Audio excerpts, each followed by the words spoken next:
গাজীপুরে শ্রীপুর রেঞ্জের আওতাধীন কাওড়াইদ বলদিঘাট বিট অফিসার বনি শাহাদাত 2 বছর ধরে দায়িত্বে রয়েছেন।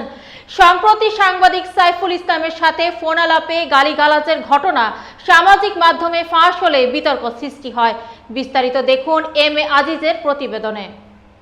বনি শাহাদাত দাবি করেন তিনি সততার সঙ্গে দায়িত্ব পালন করছেন এবং সাইফুল তার সম্মান ক্ষুণ্ণ করেছেন। অপরদিকে নির্মাণাধীন বাড়ির মালিক পারুল আক্তার ও আজহার মিয়া অভিযোগ করেন সাইফুল সহ কয়েকজন সাংবাদিক তাদের কাছ থেকে টাকা নিয়েছেন এবং হুমকি দিয়েছেন।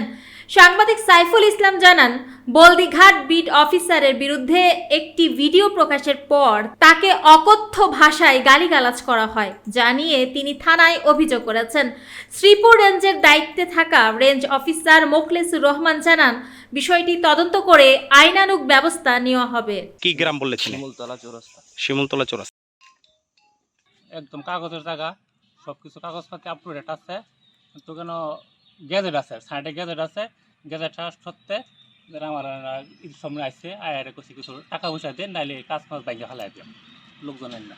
পরে আমি ঈদের সামনে আসছি, ঈদ সম্মানী হিসাবে তারে আমি 3000 টাকা দিয়ে দিচ্ছি, ভাই নিয়ে যায়। তারপরে আমার সাথে দেওয়া হলেন যে আমি আপনার পরে আমার লাগে কিছু বাড়িতে দিন নাকি আমি থানা জিটি করবো।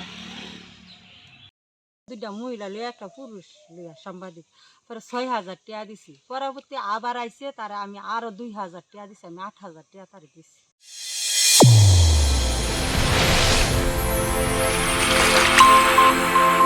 চ্যানেল A1 হৃদয়ের স্পন্দন।